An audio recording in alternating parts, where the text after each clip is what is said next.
Now in our 6th year, this is GabNet, the Great American Broadcast Network. Talk like you've never heard it before.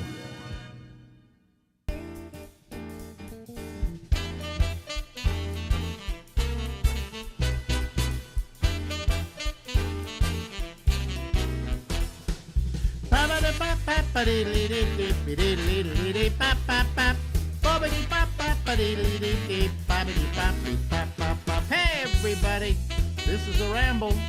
Big red letters, that's me, it's Alex. And it's Tuesday, Welcome to our fine little show. It goes from now until midnight, and we'll try and do our best to entertain you, or some reasonable facsimile thereof. What is it? Tuesday. We invite this guy to come on because he's kind of extricated himself from our normal show. But here he is, ladies and gentlemen, Phil Meyer. Hello, Phil. How are you? Hey, it's 420, but I don't have any dope. I got a lighter. Oh, it is 420, isn't it? I forgot. I should have celebrated today. Yeah. Maybe I'll have a joint to put me to sleep tonight. That's what I'll do. You know, I noticed Dan Myers listening. I saw him write in, so he's got dope, you know. Yeah, he's got lots of dope. You know what I haven't done? Let me see. Let me put your name here so everybody knows who you are. Okay. Oh, well, then I better stop talking about dope. Oh, wait a minute. There we go. See? There's Phil Meyer. See? Yay. I had trouble starting off tonight. The thing that plays my music was busted, so I had to reboot it. And then, let's see, what else happened? Nothing much else happened. Oh. I do. You know, I do crosswords every day. Whenever I'm on the toilet, I do a crossword. Do you do that Duco stuff? No, I do the New York Times crossword. Mm-hmm. And I've been doing it for years, and I subscribe to it every year. And today at this evening, it suddenly went to you have to subscribe to this. And then when I try to subscribe to it, it says you're already subscribed. All right, so no crossword. I think there's something wrong at the New York Times tonight. There's something wrong at the New York Times every night. Yeah, well, that's your opinion. I think they're a fine newspaper. They're the thing of record, newspaper of record. Yeah. I have some froth in my. I shook my what do you call it up? I use this cream that's called I can't remember what it's called now, but it's got low carb in it. All right. It's low carb cream, and it's really tasty. And I don't usually use cream in my coffee, but I started using it today and a couple of weeks ago, and really decided I like it a lot. Hey, people, don't try to join in on our Zoom right now because it just puts a sign up on the screen, and it's a pain in the ass. Wait till I'm through with him, and then you can call. Okay. I've been drinking my coffee black because I want to prove I'm not systematically racist. Yeah. But But I swore off the cream. It's dairy and cream and all of those things are, just not good for losing weight. Your friend. But the cream. See, if you use this cream, and I'm trying to remember what the name of it is now. There's a name. They presented themselves on Shark Tank and didn't get any money. And now they're a really big company. And what it is it uses no sugar and things like that. And it's a cream for your coffee that has no carbs.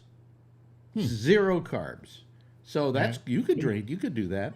And it tastes like cream. Huh? And it tastes like cream. Oh, yeah. It's really good. But right here, it looks like I got a swamp in there. So you have to mix it and it gets frothy. No, I shook it tonight. Before I put it in, and it got this little froth on it. I think I bought a new carton of it today. I think I need a new carton. I think this one's getting a little gamey. What isn't there some other stuff? Non-dairy creamer. But this is a non-dairy creamer, but it's really good. It's really good. I'll send you the name of it when I. Yeah, please do. You'll get me back on cream. Yeah.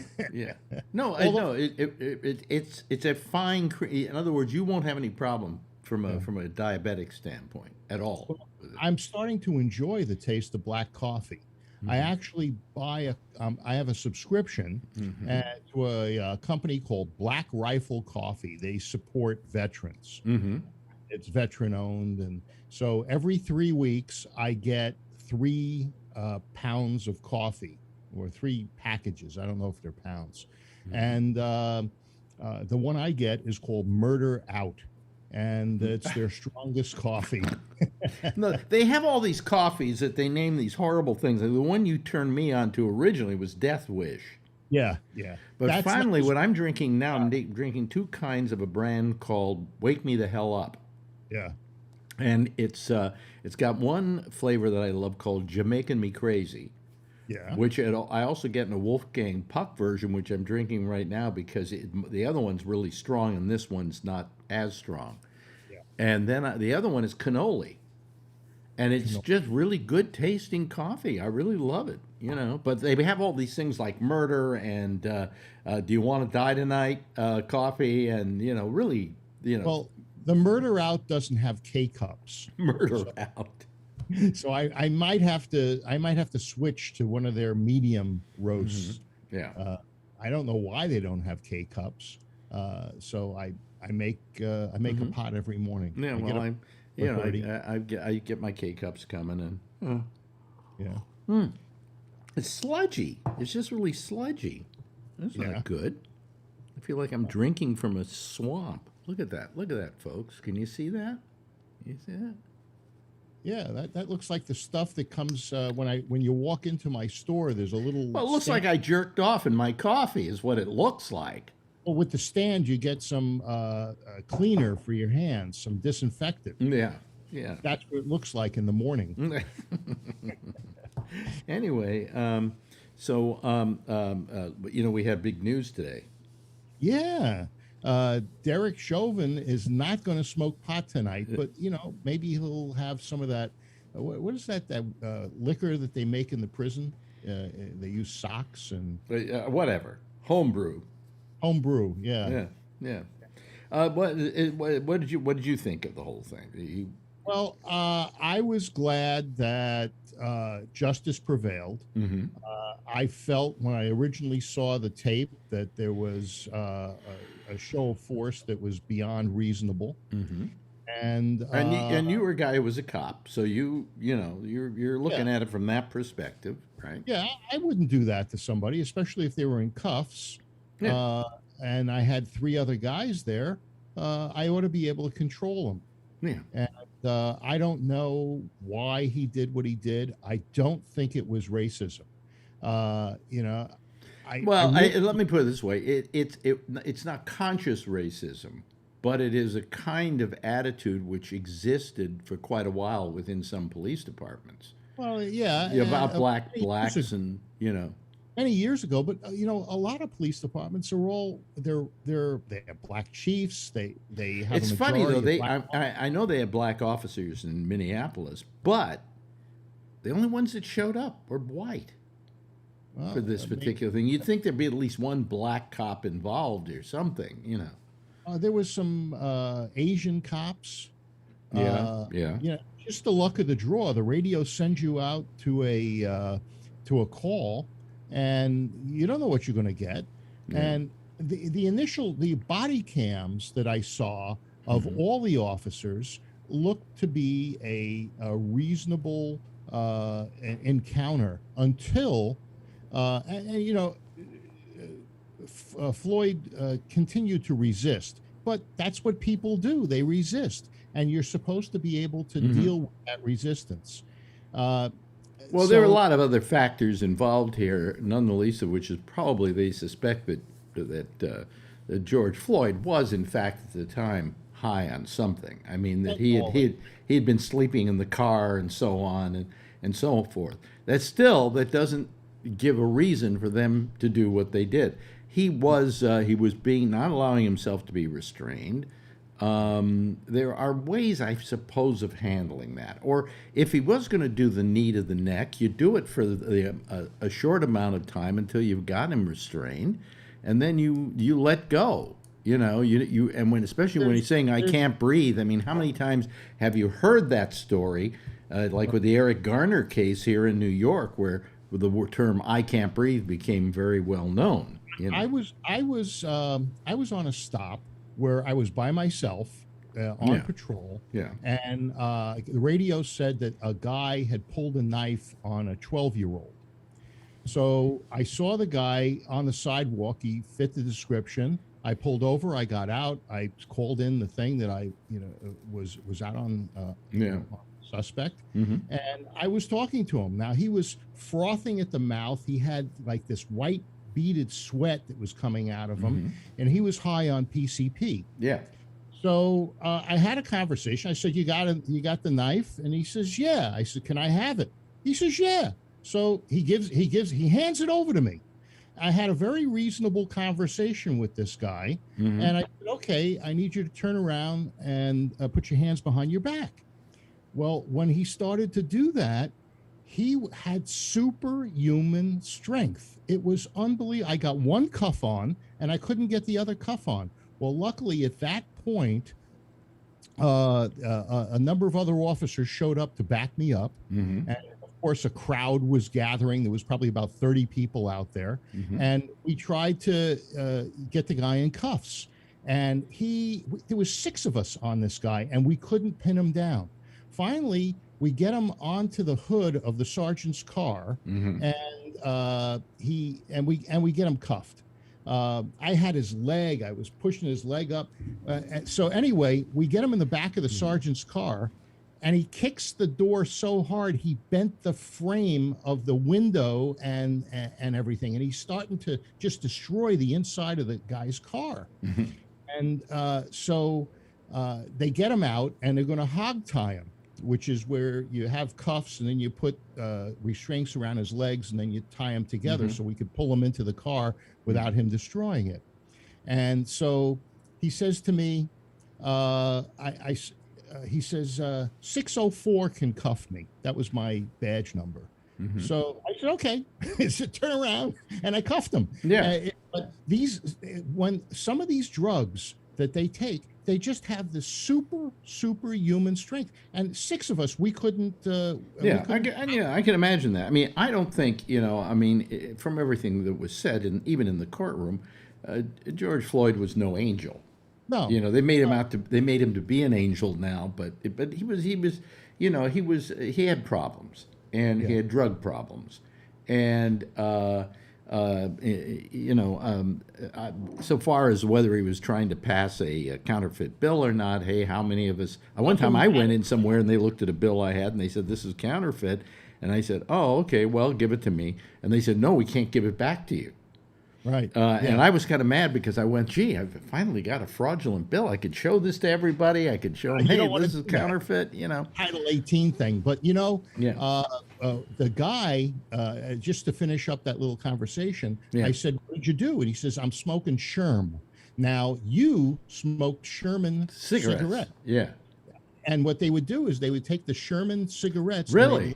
With PCP, and that's how they'd get high. That's very expensive. Because those cigarettes were like, back in the day, they were like $3 a pack. Yeah. I smoked them almost exclusively, but they were $3 a pack. Now everybody's laughing at me because just regular cigarettes are like 27 a pack or something like that. Or they're very expensive. Yeah. When the verdict came in, and then they listed the actual things, the 3 counts. The 3 counts. I had to agree with them, with the jury. I thought the first one was going to be for like first-degree murder, and it wasn't. It was something second-degree murder, third-degree murder, and one other thing. And third-degree manslaughter. Manslaughter was the last. What is third-degree murder? No, there isn't third-degree murder, but it was the manslaughter was like third-degree manslaughter or something like that. I would have figured that's what he would have gotten. I didn't figure it for second degree. Do you think that the jury felt pressure because of things like Maxine Waters going there and they probably didn't hear her. They were already, I think, sequestered by the time that she made her statement. They weren't sequestered over the weekend. Well, she didn't. Did she say it over the weekend? I don't know when she said what she said. What did she supposedly say now again? She was in Brooklyn Center. Yeah, it was something about get out there and it wasn't make noise, but it was she was inciting. Well, I got to tell you something. There's something very interesting today that happened. Yeah. And I got to take Biden to task for this. Oh yeah. Yeah. Biden got he gave a little impromptu press conference in the Oval Office, and he said, well, he said, now that the jury is sequestered and they can't hear me, I think this guy is guilty as hell. Right, or something to that effect. Well, and I went, it's not a good time to do that. You should really wait until the trial is over with for a couple of reasons. Number one, you don't want to try the case, okay? You don't want to try it in absentia, And you also, you're not going to influence the jury. But what you're going to do by saying that is that if, let's say, he was not found guilty of those 3 charges, or maybe just 1 charge, or it was enough that people wanted to riot. Yeah. What he said today could have almost been like Trump kind of a message to March. Well, and I didn't I was not I did not approve of that. Well, that's what Maxine is it Waters? Or? Well, she also was saying, and if it comes out bad, we should go out there and make trouble. It's the place up. I think number one, she should go back to California, where it's her home roost for doing this sort of thing. I think there were a lot of people out there.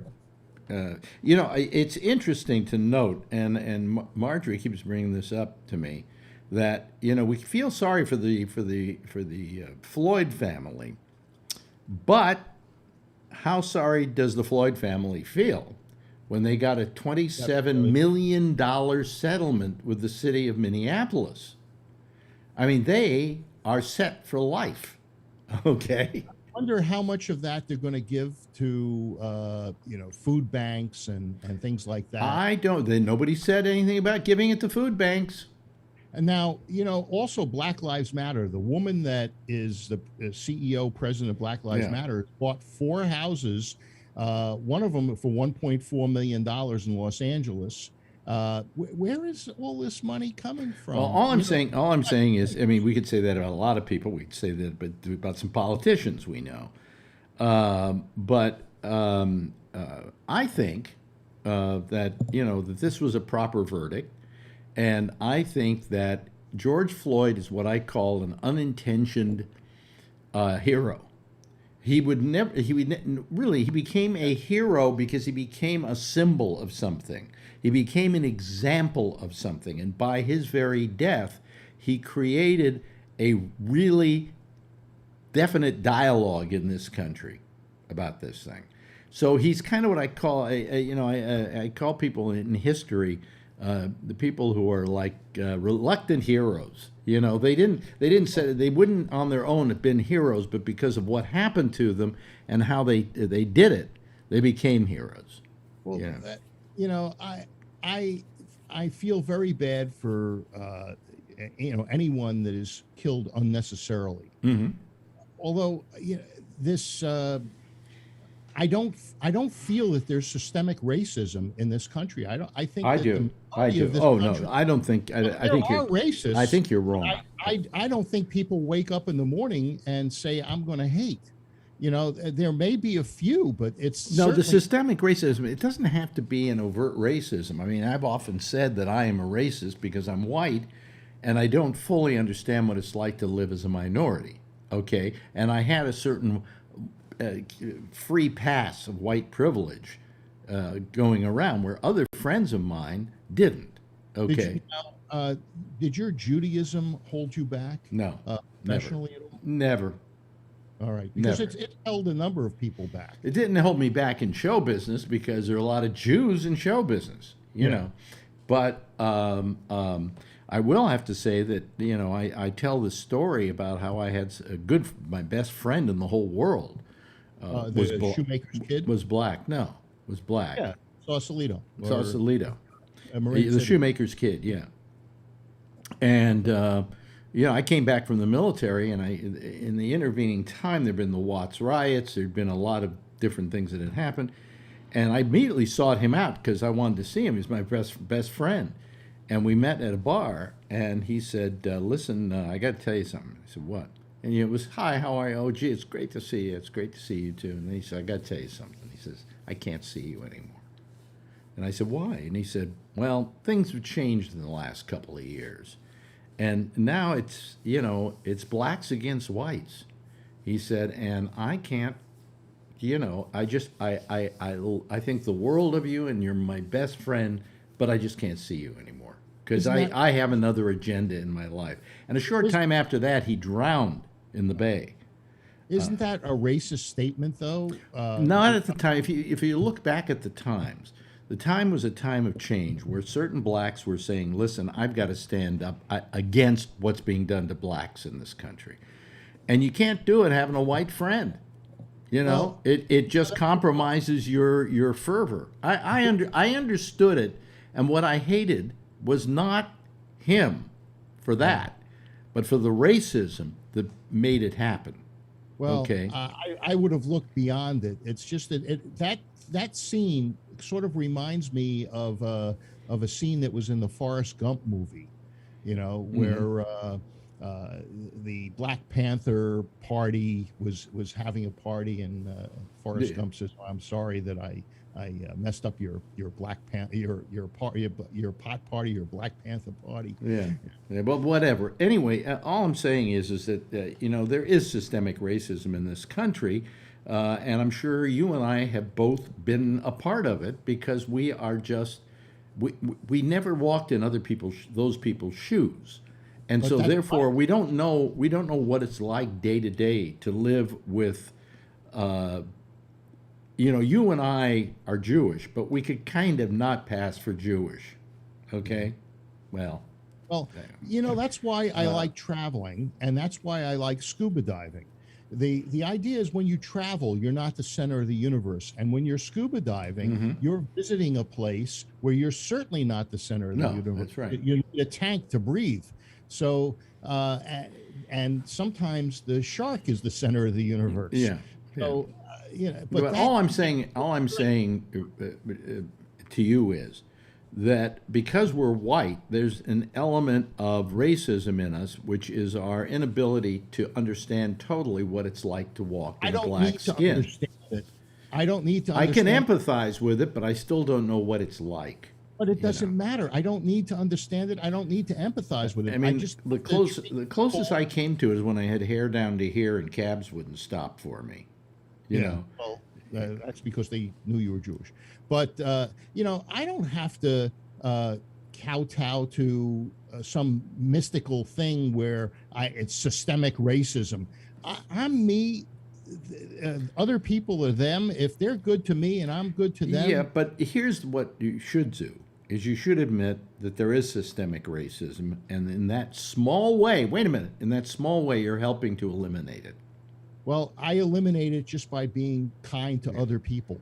And I am who I am. This is the way I was born, and I should not be forced to. It's the same. So you with, don't think what happened in Minneapolis wasn't a racist incident? I don't think it was. I think that Chauvin was a bad guy, and it was more about ego than it was about racism. How come we don't ever hear about a white guy being treated this way? Oh, yes. I beg to differ. Really? I cannot cite the specific things, but I have seen a number of videos of white guys being put in this exact same position with the knee. I just, nobody thinks about it and says, "Oh, well, here it is," because I'm not trying to answer the situation. I don't like the situation. Well, but I for years have said that I felt that even I would say to people, I'm a racist, and I'm a racist by virtue of the fact that I'm white, and I can't be anything else because I don't live that other life. And I can sympathize with it, I can empathize with it, but I can't be it. I can't live it. See, there is no it. People are people. Just because one guy has more melatonin in his skin. But Phil, that isn't the case, though. I mean, you have to admit that blacks are disproportionately.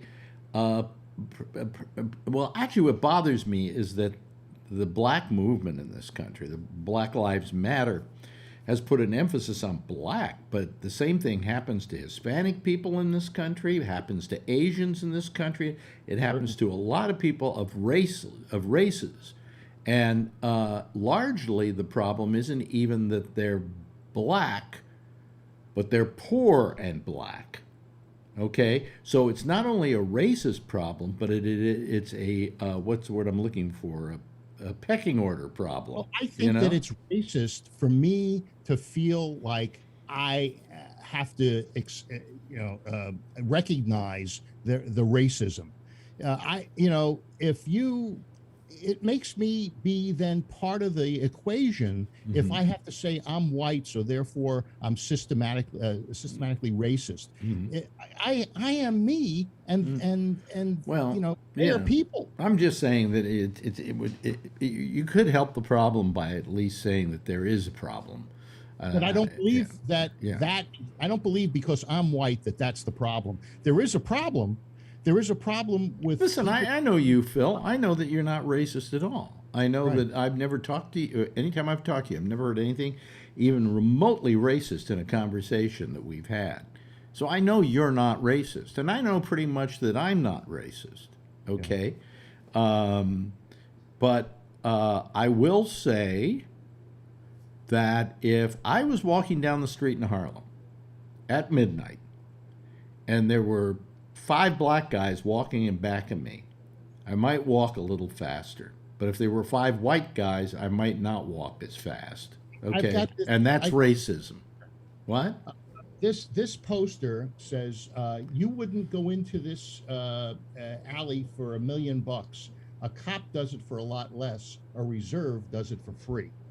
So when you say walking down that dark alley, that's the deal. Now, but I feel that if I say, I am part of the systematic racism, then really I'm being racist and divisive by saying that I have to give somebody else permission. I don't have to give anybody permission. They have their own permission. Nobody has to give me. Yeah.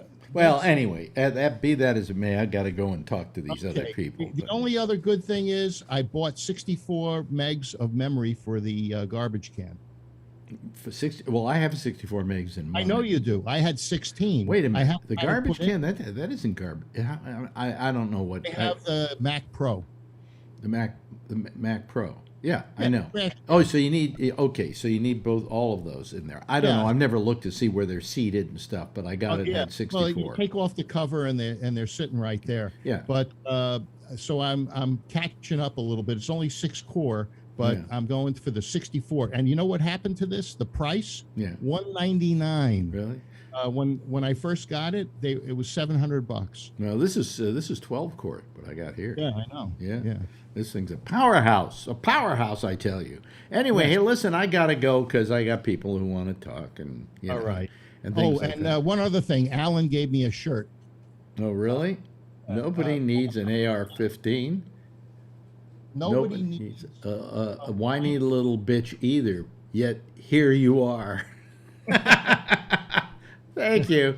Ladies and gentlemen, there he goes. That's our friend Phil Meyer. 420. Yes, 420. Smoke your joint. Bye. See you later. Okay, there we go. Why did that change so fast? Gee, things. It's supposed to be. It just went boom. So I don't know. I give up. I'm not going to even try and figure this out any longer. Well, it's time now to go talk to our good friends over at the Zoom panel. So let me admit the 2 that are there. Okay. Let me admit the 2 that are there and see if anybody else wants to join us here Here's Alan, and Trucker Steve is with us as well. Let me see here. There he is. Okay, Steve, there you are. Okay, good. All righty. How you doing, Alan? I'm good. How's my volume? Your volume's fine, I think. Yeah. Good. Yeah, it's not blasting away. Good. Where are you right now, Trucker Steve? Ripon, California. Where? Ripon, California. Ripon? Yeah, it's right on the 99. Really? Do you know Ripon, Close- Alan? Yeah. Close to Modesto. Yeah. I was just gonna say close to Modesto. Near Modesto. Every now and then somebody comes up with a town or something in California like Ripon, and I go, where? Like I lived in Modesto, and now if I think about it, I remember Ripon. It was nearby, as it were. It's north on the 99. Yeah, yeah. How's traffic? Is it good? Is it easy? Is it easier now that COVID's out there and people aren't driving as much? I was kind of stupid today. A lot Really? of stupid four-wheelers. A lot of stupid four-wheelers. Oh, okay. And hello to Jeff. How was your weekend, Jeff? I actually just dialed 911 today. You don't have any audio Because there, there's Jeff. You got to hit. I just dialed 911 because there was a suspicious guy walking through the Flying J parking lot here. Oh, really? Well, how is he? How was he? Looking inside of He's trucks. probably dead. How is he suspicious? Messy, homeless, looked like he's mentally ill. Oh, He okay. was looking at trucks. Oh, He okay. wouldn't have, Like he's scoping them out. yeah, he wouldn't have done that in Texas, though.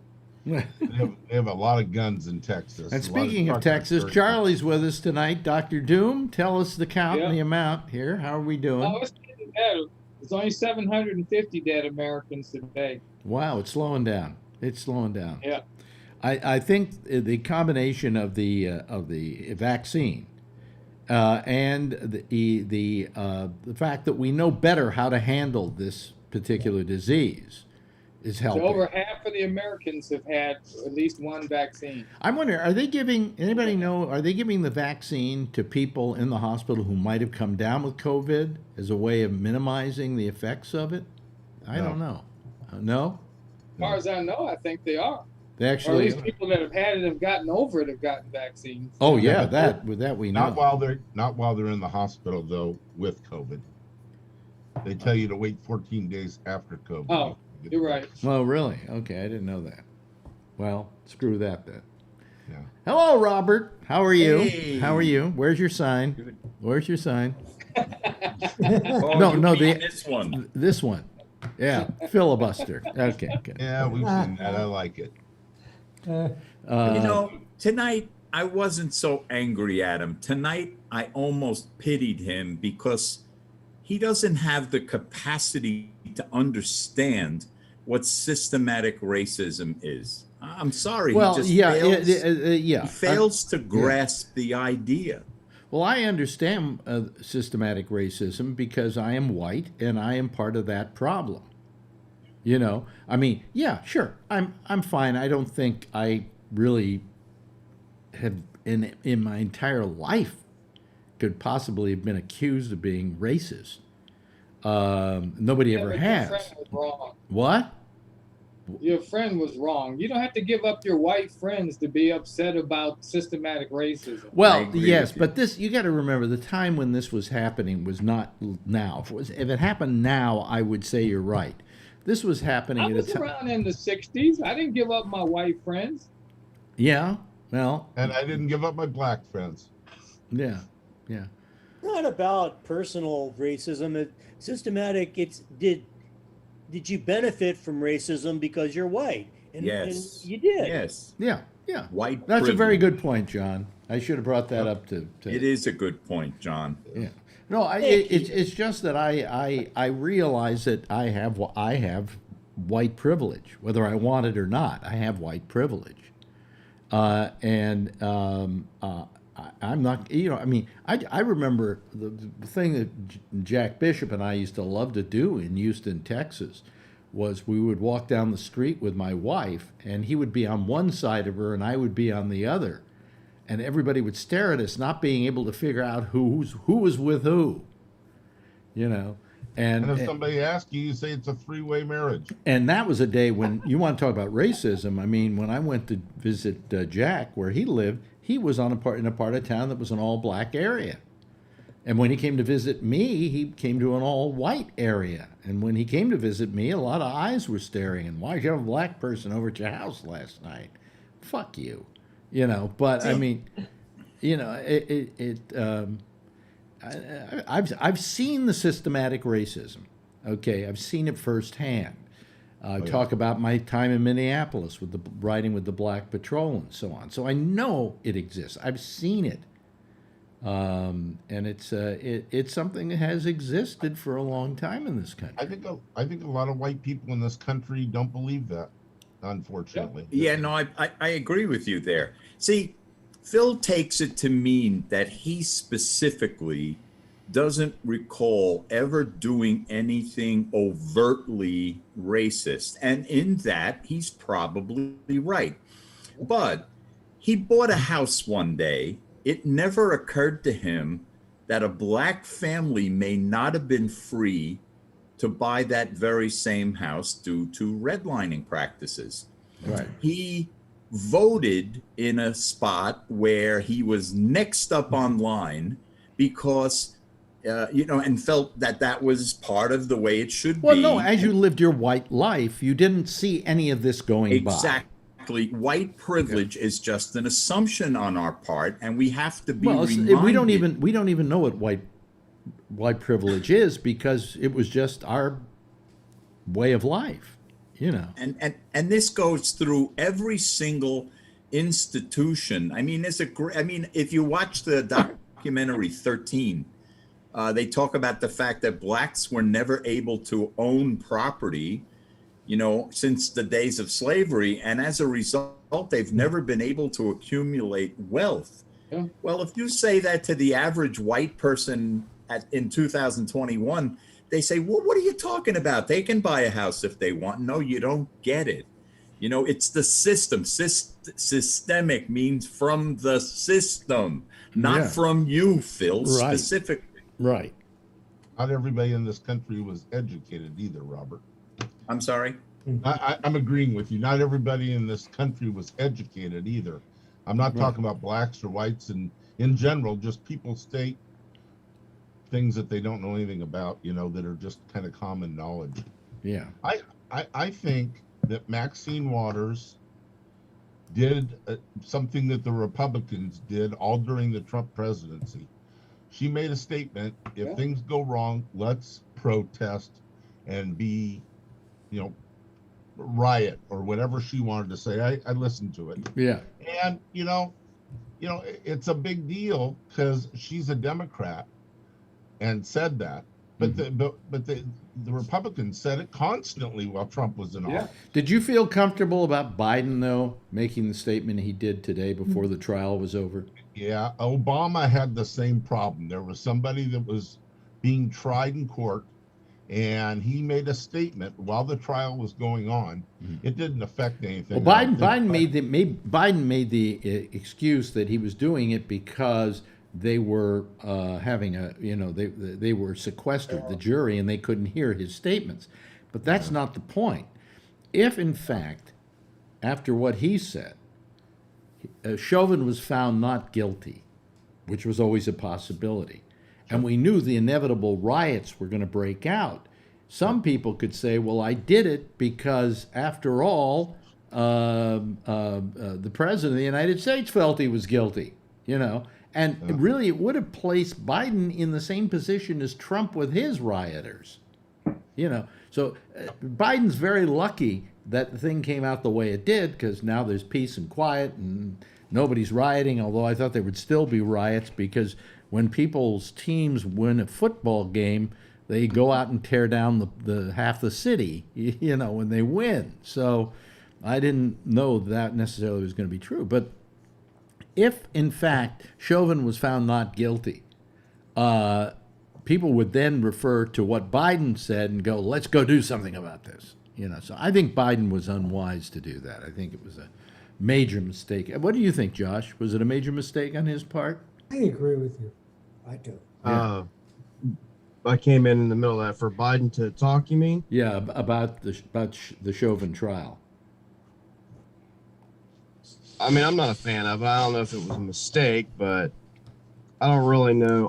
I don't understand why the President of the United States has to have a little press conference because they found an officer guilty of killing someone in an American city. I mean, of any circumstance. I mean, I just don't know why it's at that.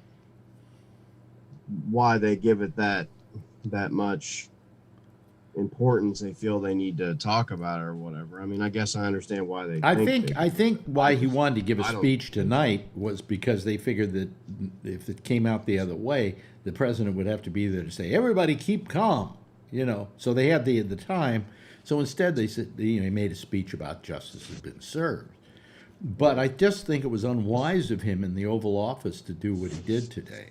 What do you, some other people, how do you feel about it, Robert?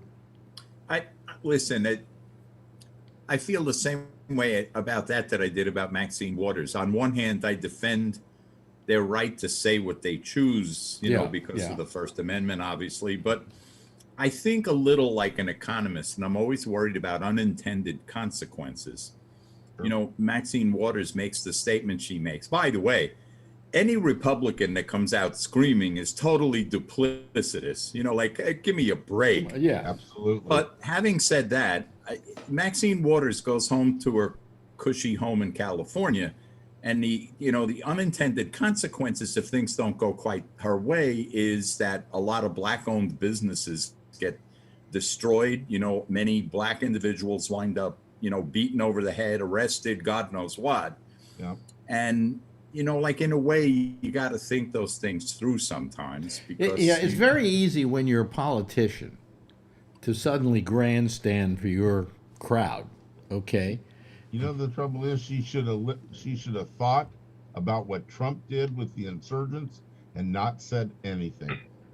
Well, she's not known to be a brilliant thinker that way. No, she isn't. You know. And she kept getting egged on, I think, also. The questions kept coming to her. Well, what do you think they should do? What do you think the protesters should do? You know, so they got egged on a little bit. It wasn't like that she came out and started saying, if this doesn't go our way, we're going to start raising hell. Well, what was she doing in Brooklyn Center anyway? Isn't her home turf California? Southern California. You know.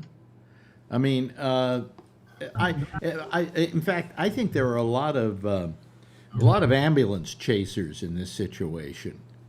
Like Sharpton. Well, Sharpton, yeah. I mean, I hated Sharpton for a while, for years, because he was this big fat fuck who blew his mouth off, right? And even he will admit that Sharpton was a disgusting, vile human being. But and Roy Innes, I think of the NAACP, I think it was, or the Urban League, they were on whose show, on Downey, the Downey show. What was Downey's first? Morton Downey. Morton Downey Jr.'s show, and Innes decked him, literally decked him, just pow, sucker punched him. But you know, as time has gone on, I've looked at Sharpton and gone, yeah, you know, when I heard him say, hey, you know, that was then when I was, you know, I did a lot of stupid things back then. Yeah. I kind of liked him a little bit more, but lately again, he's like ambulance chasing. You know, I mean, that's part of his job. Well, it is. Is it part of his job? Yeah, it's part of his job to raise funds for his organization. By showing up for something like this, he manages to raise funds. You know, but well, see, he's getting to become a halfway, not great speaker, but he can speak. Yeah, no, I mean, I'm not like totally against him like I used to be. It's just that I got warmed up to him, and now I'm kind of cooling off a little bit. You know. And the other guy is this guy who is the lawyer who always shows up whenever one of these racial things happen. And people are going, I think today Sharpton referred to him as the de facto attorney general of the black nation. I'm trying to remember his name now. And Crump. Crump. Yeah. Yes. Yeah, yes. Crump. And all I think of him as is a racial incident ambulance chaser, because people are going, oh, he's so helpful and blah, blah, blah, and he helps these families and blah. Well, he got the family of, what's his name? The guy, God, here, my mind just went blank. Floyd, yeah, Floyd's relatives. He got Floyd's relatives $27 million. He's a lawyer. How much of that did he get? At least a third. At least a third, exactly. Is he doing this pro bono? I don't think so. Not when $27 million check gets written. He wants his share, Yeah, they did. Huh? They did seem a little bit too rejoiceful at that press conference. I mean, it's good that the guy was found guilty, but I mean, shit, their relative is dead, and they're, I don't know, they just seem too jovial about the whole thing. Yeah. But what'd you think of the verdict today, Kevin? Pretty much what I thought was going to happen. It didn't shock me. I was kind of irritated with all the pre-verdict garbage. I had to walk away from all that. What do you mean? With the Maxine Waters thing, going back to that, I don't know why those politicians get into doing all the, their noise. They should just let the legal process, play out and then do their talking. Even the judge said yesterday the same thing. He basically said, let's just, I don't know why they're getting involved.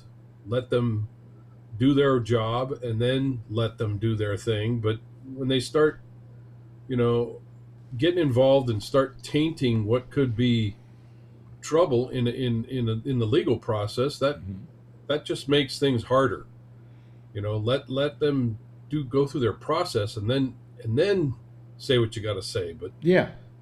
What it was doing was just building more tension and getting people standing outside the courthouse, and is getting the media all, oh, look at the building. Oh, they're standing inside the building, and he could be walking up there. Oh, look, the brother is now taking a piss, and now he's walking down the hallway. And, it was this for the last 10 hours. And could you imagine if this went on for a week?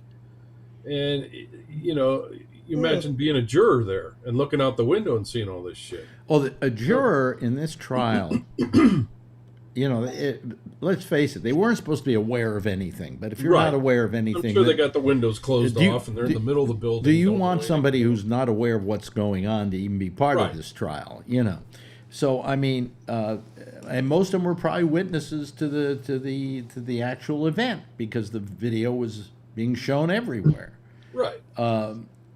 But the politicians need to stay out of this shit. And let it happen. Like I said, I was process happen and not be a part of that legal process and not be a part of the shit stirring until it's done. And I made a big deal out of the fact today that Biden, made his remarks about this whole thing before the trial. I didn't hear Biden make any remarks beforehand. I didn't hear that part. I heard the after remarks. Yeah. Which were fine as far as I'm concerned. That's just an opinion. But beforehand, he was in the Oval Office. I didn't hear anything before. He was in the Oval Office. Well, basically, he was in the Oval Office, and he said, I quite frankly, now that the jury's sequestered, I can say this. I think he's guilty as hell. And I didn't hear that, and I don't think that was right either. Yeah, no, he shouldn't have said anything until it was time. That was a Trumpism. Well, it was a Trumpism in that if let's say he was found not. Let's say he was found not guilty. Yeah. And riots ensued, people would evoke what the president had said. Sure. And it would have been just like Trump with the rioters in his case. Just like, that's just another reason that the politicians should stay out of it, because then you're starting to mix the politics into the legal system. Yeah, you don't make a comment on any kind of trial till it's over with. And then you can say, hey, I agree with the verdict. The legal process took its course. Yeah, but I don't know how these people could have been in that jury room and not known there was a crowd outside, and not known that their decision was going to have an effect on these communities. because if he was found not guilty, even on one charge, the rioting would have started. These people were ready. I was ready for a riot to start, even if it was guilty. Well, I said that to Marjorie that they probably riot anyway, because when football teams win, the winners go out and riot in the streets. Right. I mean, tear down the goalposts. No, but they burn down businesses and everything. Right. They go crazy. Cars and whatever. Yeah. It doesn't take a racial incident to make people do that. So. Yeah. Well, I think it came out the way it should have, and I'm glad that it's all peacefully. Everybody's, peace and love, but well, they want. Will they be peace and love as this process goes forward? Now, number one, they're going to appeal this. You know that. Yeah, they are. And while they're appealing, he left it up to the judge. Yeah. To do the Bailey's decision. He gave what I forgot what it's called, the Bailey's. What is it, Josh? The Bailey's decision on what kind of a sentence he gets. He was going to leave that either up to the jury, up to the jury, or the judge decides. Right. So, I knew he was going to do that because he didn't want the jury. I think he thought he was going to be guilty, and he knew that the judge was going to have to either be lenient or a little bit hard on him. And I don't know how that's going to go. Yeah, but I think that there will be an appeal. And I think he'll be out on bail. He'll be out on bail during the appeal. That will piss people off. Okay. No. You don't think he'll be out on bail during? I don't think so. Nope. I don't think so. I think there's too many charges against him. Yep. But say on appeal, they decide that some parts of it were not fair or whatever. We could have a riot at that point. What do you think, Charlie? You haven't been talking about this much. Well, I had something else I wanted to talk about. Yeah. Well, go ahead. Go ahead. Well, everybody is misquoting Black Lives Matter. Nobody ever said only Black Lives Matter. Nobody ever said that. Mm-hmm. The cops are going around acting like Black lives don't matter. They're shooting black kids all over the damn country. Yeah. As if Black lives don't matter. That's why we say Black Lives Matter. Because the cops are acting like Black lives don't matter. They weren't acting like white lives don't matter. They weren't acting like Muslim lives don't matter. They were acting like Black lives don't matter. You don't think they were? There's another 16-year-old girl in Columbus, Ohio, black girl, just before the verdict come out, got shot by a cop. Wow. In Columbus. Mm. You don't think, Charlie, that things are just as bad for Hispanics? Oh, well, yeah. Yeah. But again, we didn't say Hispanic lives don't matter. No, you didn't say. They you didn't say say that, no. and that's true. No, you. Yeah, I think they treat Hispanics I never had anything against White Lives Matter. Rather, Black Lives Matter. I never had anything against that. Just simply because, sure, that's the rallying cry for your team, and it's up to the other teams to have rallying cries for their teams. But I think that what we have to look at, and we refuse to look at, is we make this a black, white, brown, yellow, whatever color matter, okay? When it really isn't. When it really is a systemic problem of the haves and the have-nots. And that the poor in this country are treated with a different kind of justice, treated with a different kind of medicine, treated with a different kind of everything than the middle class or well-to-do. And it is a caste problem more than anything else. And it just happens that because of what happened in this country over the years, blacks are the recipients of poverty more than any other group. Now, does that make sense, Charlie? Yeah, but by the same token, just because I say Black Lives Matter, it doesn't mean I'm saying that blue lives don't matter. I get very upset and I cry when I see a cop get killed too. Yeah. Yeah. All lives matter, but it's just some lives are being treated like they don't matter. Yeah. Yeah. Okay. Yeah. Hmm. Yes, Jeff. One of the things that I never hear anybody really saying this, and I always think about it. I think a lot of people that I meet and see, and either my friends or other people that I just meet and talk to them, whatever, Right. they're black people, okay? They're very articulate. They look great. They dress good. They seem like they have good jobs. There's a lot of black people who have what you say is the black people don't have any of those benefits. Well, some of them do. Yeah. A lot more of them. But I'll bet if you asked any of those well-dressed black people who Yeah. have money, have they ever been stopped by the cops and been Oh, singled yeah. out because they were black? no. They'll tell you That's- yes. That is another story because my good friend's kid who works at Yale, he's not a doctor, he's a computer expert, and he helps people out all the time, helping the doctors or anybody. Yeah. Yeah.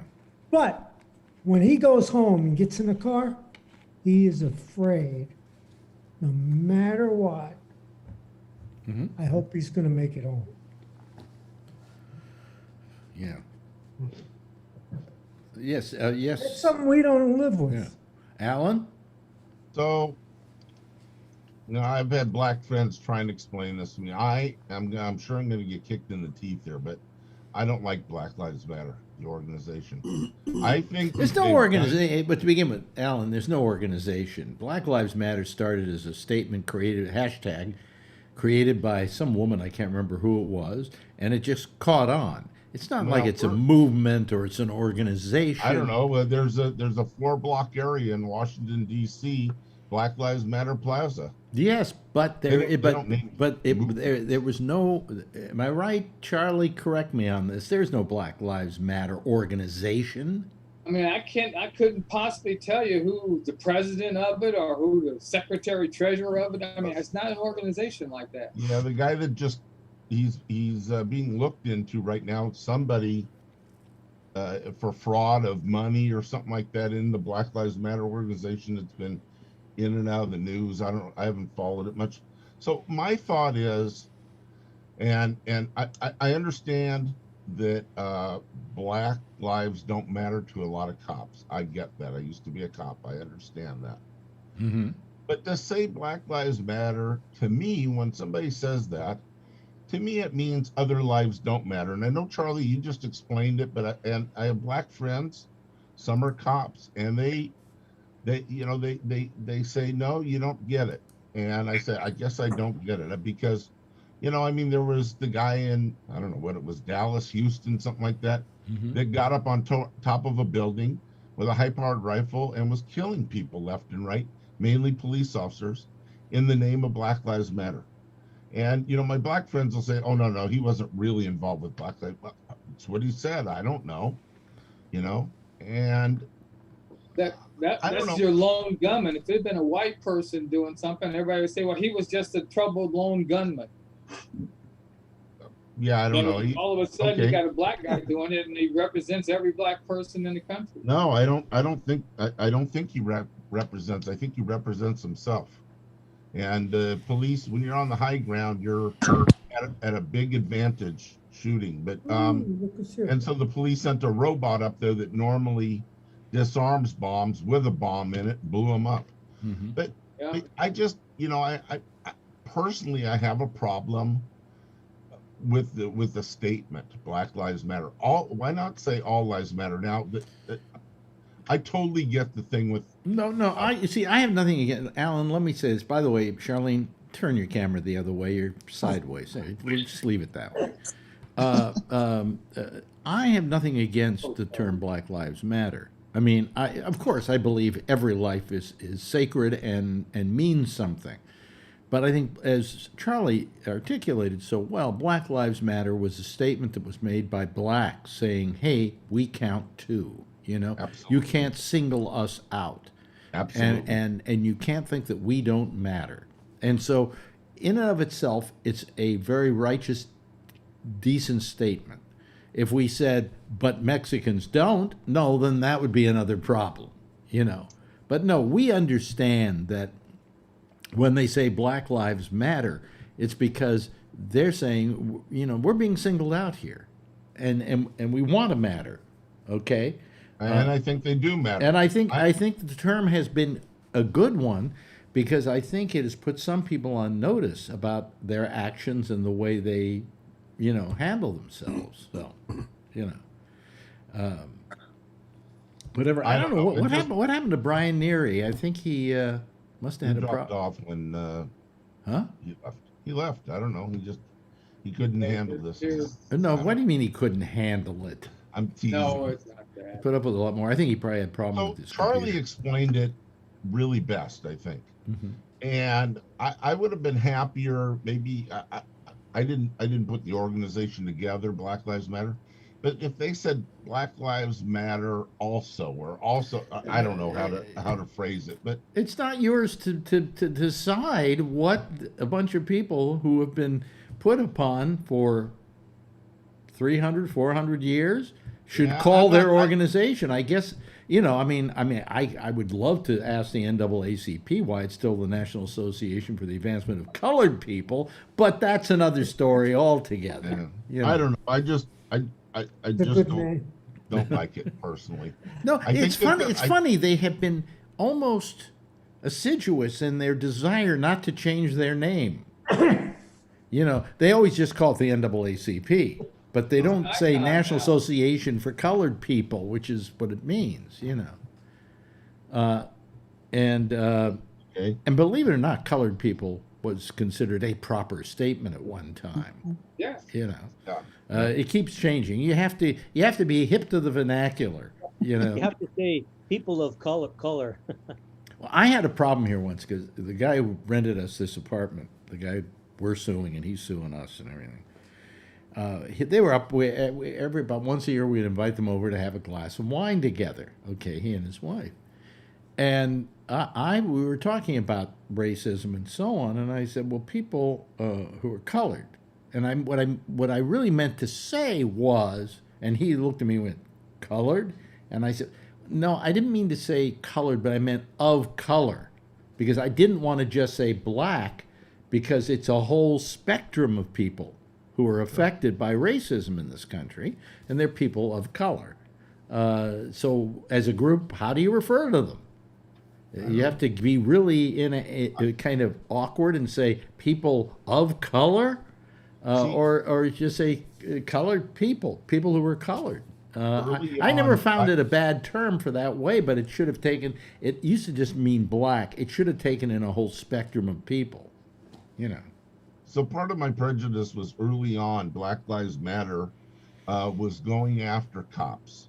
The innocent had nothing to do with the killing of a black man. If they went after the officer, it had killed somebody black, and it was a white officer, I can understand that. But they were going after innocent people early on. And so now they've calmed down, and I think they're doing good for the black community.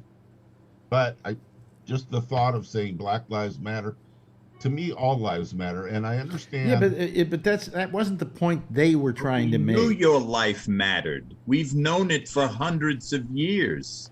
We've known it since the Mayflower landed, for Christ's sake. We don't need to emphasize that your life matters. It always has.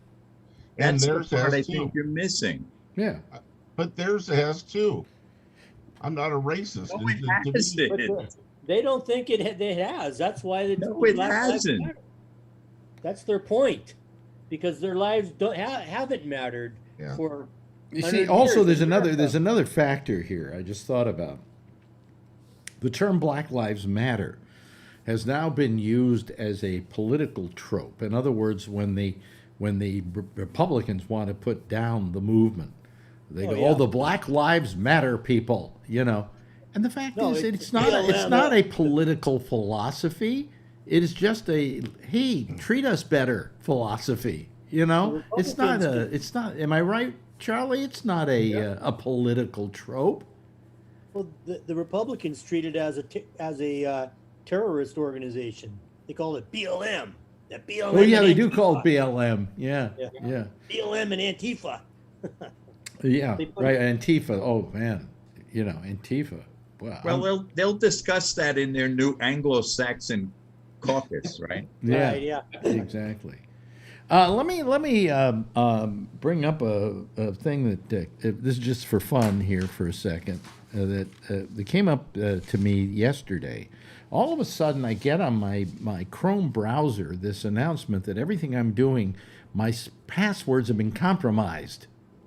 Okay, that's nice of them to let you know. Right, and I had first it was about 67 of them that were compromised, and by the end of the day, it was like 900 compromised passwords. I don't even have 900 accounts. Okay. And it really pissed me off because so I went back. I made sure that all the things where I exchanged money, I didn't, they couldn't get onto. Other stuff I didn't really care. Okay, but then I was wondering, how unusual is my password? And it turns out it didn't make the list, but I have a list here of the 10 most used passwords. Password is probably number one. Password. No, it isn't. No, it isn't. Number one is 1, 2, 3, 4, 5, 6.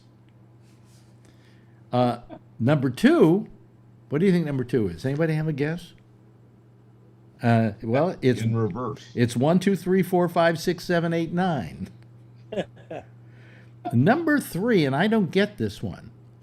Picture one. Huh? I don't understand it either. Number 4 is password. Number 5 is 1, 2, 3, 4, 5, 6, 7, 8. Clever. Number 6 is 1, 1, 1, 1, 1, 1. Yeah, I figured that one. You won't make a mistake. Number 7 is 1, 2, 3, 1, 2, 3. We have a pattern. Number 8 is 1, 2, 3, 4, 5. Number 9 is 1, 2, 3, 4, 5, 6, 7, 8, 9, 0. And the number 10 is Senha. What the hell is Senha? Those are the most used. And then I have the worst passwords in the last 3 years here. But well, tell us the password, Alex. What? I'm not going to tell you my password. You know, Alex, do you use one password or a different password? I was using for years one password. And this is the one that they say has been compromised. You know how to make it secure? How I make it secure? Yeah, you buy something that's called a password manager. I do have that. Okay. And I don't like them. They're built into every Apple. They're built into every browser. Every Apple. Every Apple? Keychain. Keychain. Well, that's a little different. The browser, Chrome browser, has a thing. Excuse me. Yeah. Gesundheit. Is that your password? That's my password. I always use the suggested password that they Gross. No, I have Chrome browsers have a password thing where you can just put in the password and then it just takes it and puts it there. And I also have another program here called what's it called? I have a name here, Dashlane. But I don't like that because every time I would do something, I had to put in a password for Dashlane. It was a pain in the ass. But anyway. Well, you're not the only one that gets that message. I've gotten that message and had to change my password a couple of times. Yeah, but this is like I got to do it every time I go to a page. They say you got to change your password, and I'm going, leave me the fuck alone. I'll change my password if I want to. They don't want you to get hacked, so they want to let you know. Yeah, but if they don't want me to get hacked, why don't they get in touch with these people who got hacked where they got my password? May have gotten my password. So far, it's not been compromised yet, but may have gotten my password. Why don't they go to them and say, make your things a little more secure? I mean, come on, you're big computer companies, and you get hacked? You don't have a whole tech department that works overtime to make sure that nobody can hack your system? You said they haven't done anything yet. They don't need to yet. They can do it later. Well, anyway, the one I've been using for years, I've changed on a lot of my stuff. But on some stuff, and some of it was with an old email address I don't even use anymore. You know, I'm going, why are you bugging me with this?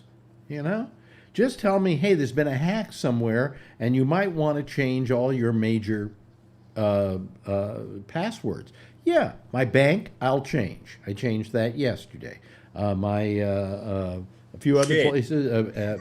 What? PayPal. What? Yeah, PayPal. Porn Bay. That one I. Well, the message I got said that your password. They actually told me the password that they had found on the dark web. Mm-hmm. That people. So apparently, other people have used that password and have had their account hacked. So they were warning me. They didn't know who was. That wasn't what they did with me. With me, there was some company that got hacked, and a lot of names and stuff got, they got in there and got 3 million names or something, and then they go and say, well, here's what you probably were hacked for. I mean, it was all the same password. It was my old password that I'd used over and over and over again. And my feeling is, I do business with companies. I hope that they would be decent enough to have a non-hacking department that makes sure this kind of thing doesn't go on, that I'm safe doing business with them and giving them a password. Yes, Robert? Just be careful you're not being phished at any point. One of the oldest tricks in the book is to send you a message that says, no, I know that. There's been something that compromises you. You can go to this site and change your password for your bank. And no, this was the actual what I was involved. The problem is this was coming from my browser. This is coming from Chrome, and they have a thing here. Let me go here. Passwords. I'll show the audience. I guess I can show the audience. I don't trust the browser that you get for free to protect my passwords. Well, anyway, here the point is that this is like the page here, and you see I have all my passwords and so on. Oh yeah, here. we can. But here it says check passwords. 50 compromised passwords. Well, it was 900, so something happened. And here are the compromised passwords. And all of the first bunch of them is just stuff that's on my in-house IP. And none of these numbers are being used. I can't even figure out how that came out. And then a couple of these other companies that I do business with. But it wasn't, at least it's down somewhat today. But that's what I got. Was this list of things from the Chrome browser that said, "Watch out, you might be hacked." Irv, what happened to you? We don't have your picture up. Well, I have no idea why it's not there. Why don't you click on the camera on Zoom? Well, I did, and when I did that, I was getting your audio about 30 seconds delayed. I just dropped in to say, hey, I'll be on in about 13 minutes with the intersection. Yeah. And invite your citizens panel to come join us. The reason you're hearing me 30 seconds later is you're probably listening to me on a browser. No, I'm not listening to you. Oh, I was listening to you on a browser. You're right. Yeah. Turn the browser off. And that's why. But why don't we have a picture on you? Don't you have a picture of a camera there that you just click on? Well, let's see here. Camera. Oh, yeah, sure. No, let's see. I got a thing down here that says, let's see when I do that. Yes. There you go. There you are. See, there's your lovely mug. Please, let's not lie here today. Okay, there's your aging... just because a man had a birthday over the weekend, tapioca looking like complexion. Last weekend I asked if I could come to your show, Jack. Right? Yes. Where were you?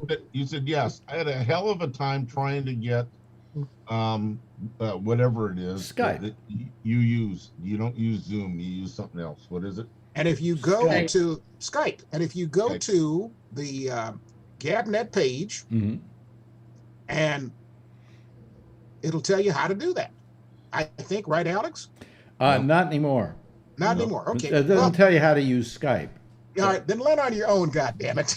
Just download it. All you have to do, Alan, and all you other people out there, is download Skype. Go to skype.com, download it, put it on your computer. And then what you do, once it's installed, you simply click on who you want to call and put in GabNet Live, and Well, it you will gotta go set up and an ring account. out. What you Yes, have to set up an it's account? owned by Microsoft, and I don't like giving them information, and they ask all kinds of information. Well, do like my kid does and lie about it. There you go. The trouble is I have a Windows computer which has a Microsoft account, and I tried doing that, and it said, "Oh, do you want to change your password?" I'm like, "No, I don't want to change my Microsoft password. I just want to use Skype." Yeah, all I want to do is use Skype to get on. We your might have show. to get Jack into Zoom. Absolutely. When you get on Zoom, I'll be on your show every night. Great. It's just easier for people to use, you know. Then I'll have to get my 16-year-old grandson in here to show his old decrepit grandpa how to do that. I don't know. You're doing pretty good right now. Yeah. Well, you know, this is magic. Do you have any passwords you don't need anymore? You know, I mean, I want ones I can remember. Okay, Hey. they always send me. They say, "Oh, hey, what? Here, we'll give you a password," and it's like 579 uppercase this, lowercase that, 705, and yeah, okay, my browser will remember that. Maybe if But you won't. if all of a sudden tomorrow Google decides to go out of business and not make a browser anymore, I'm dead in the water. I don't know what any of my, you know. That's what's nice about a password manager that doesn't have to do with a browser. So Well, like I have Norton- that, but Dashlane doesn't work for me. It's just too problematic. How about trying Norton? They're a security company. Oh They God, own I IT. hate Norton. I Okay. hate Norton. They Try just a different suck. try a different antivirus, McAfee or No, or- I use what do I use? I use a company. Oh wait, where? What is it? I can't remember now. One But, password. No. He was talking about, in his case, he was talking about antivirus programs. Yeah, but they have password. Mine's manager. Advast is what I use. That's good software. I'll bet they have a password manager that's a lot easier to work and a lot more secure. Anyway, it looks like Irv is saying I got to go. No, I got to go, but I got a suggestion for you. You can do what I do. What do you do? I use the year and the make of the first 3 automobiles I bought when I was a teenager. Okay, that's fine. And those are all of my passwords. If you can figure out what kind of geeky car I was driving when I was 16, you got my... Rambler? Nope, I wasn't. A Ford. No, I said geeky car. A geeky car. Oh, that would be like a AMC Now, you've known me Pacer? for a long AMC time. Pacer. Yeah, an AMC Pacer. Nope. Hey, listen, the Pacer came out when I was in my 30s, almost 40. Okay. Well, the Studebaker, good call. Studebaker. Studebaker. The car. I didn't own a Studebaker, Oh. but that's a good password. The car that You know, looked but the same way coming and going. You remember that? It had Oh, that sure kind of do. stuff? Yeah. That was the first new styled car after World War II. Really? Wow. Yeah. Really? First company come out with a new looking car. Yeah. Up until then, they were rather boxy and square and so on. Yeah. Well, before that, they were after World War II. They just started remaking the cars they had made in 41 and 42. Yeah. Yeah. Look, I gotta go, man. I gotta go to the bathroom. I'm 75 years old. I got an old bladder. Go It take a needs pee. emptying on Go a take a regular pee. basis. Goodbye. Bye. Bye. Okay. And Charlene. change my name on this thing. Oh, you want me to? Okay, you can change it yourself. All right, I'll change it myself, but because I think I've got well, I don't have any ex-wives like you do, but I think I've got some ex-girlfriends who are looking for Urban Jackson. not back alimony, but non-paid child support. Catch you in a bit. Okay, bye. Anyway, Charlene, you haven't said anything tonight. You just came on, just sat there. Well, I don't want to get in trouble. Trouble with what? This group. That's easy for me to get in trouble. You No, I wanted to say, I mean, you're going, I know, but when Robert mentioned something, has anyone seen that thing, Exterminate All the Brutes? Is that like HBO or something? What? Exterminate all the What brutes? about that? What is that? Yeah, it starts out that how the Europeans came here and, exterminate all the Indians, because you were saying that it's not just black people aren't. Oh, the only people Indians of and color. the Native Americans have been given the worst time. Yep. Just a horrible time. Yeah. It's a good thing that Exterminate All the Brutes. Yeah. In fact, they made what department did they put a Native American as the head of now? And it was the thing that Interior? Interior. Yeah. Interior. Yeah. And she's in charge of like all the reservations, stuff like that. So, that's good. That's great. I mean, Biden is bringing a certain dignity. By the way, quickly, did anybody see Sean Hannity with Trump? Oh, I did. Oh, was that there wasn't a tongue long enough for Sean Hannity to stick up Trump's ass. Yeah. He tried, though. He tried. He tried. He really tried. But at one point, I got to tell you this quickly, he starts talking about the border and the people down there. And he says, well, you know something? He says, and I'm getting deja vu. He says, they're bringing in drugs. They're bringing in disease. They're bringing in this. And I'm saying, come on, rapists. And he says, and rapists. And I went, what is this? Is it the deja vu all over again? Oh, God, no. Needs to replace him. Huh? Fox News needs to replace him. Who, Trump or Hannity? Yes. Both of them. Both. Oh, boy. I mean, it's just amazing. Just amazing. It was, if you haven't seen it, go to YouTube. It's on there. It's 12 minutes of just, you will just want to break the TV set. Did you hear him when he said the Pfizer's in bed with the FDA? That's why, that's, he goes, oh yeah, the Pfizer talked the FDA into putting a pause on the Johnson & Johnson vaccine. What a fucking idiot. Anyway, hey, listen, we've run out of time here, but I want to thank, what is the problem? Oh, that's what the problem is. I want to thank Alan, and I want to thank Trucker Steve, and I want to thank Charlie Wallace, and I want to thank Jeff. Robert, always great to have you here with your fun little signs. And John Larkin and Josh, you haven't said much tonight, but, thanks for joining us tonight. Kevin, thanks for joining us as well. And Charlene, you hardly said anything, but, fine. Good having you here. Everybody, why don't you give a big wave goodbye? I'll give a big wave goodbye back at you, okay? And then we'll call it quits. Yeah, that's what we're going to do. We're going to call it quits. The next show up is Jack Bishop in the Intersection. He'll be doing it via Skype at Gabnet Live. I will be back here returning tomorrow night. There's a sports show on tomorrow night at 8:30. And then at 10:30, I'll be here with yet another Ramble. Okay, we're going to keep doing this till we get it right. In the meantime, I'll see you tomorrow night. Same time, same station in life. And in the meantime, as always, if you see her, tell her I love her. And as always, please be safe out there. Wear a mask and get vaccinated. Let's get herd immunity, okay?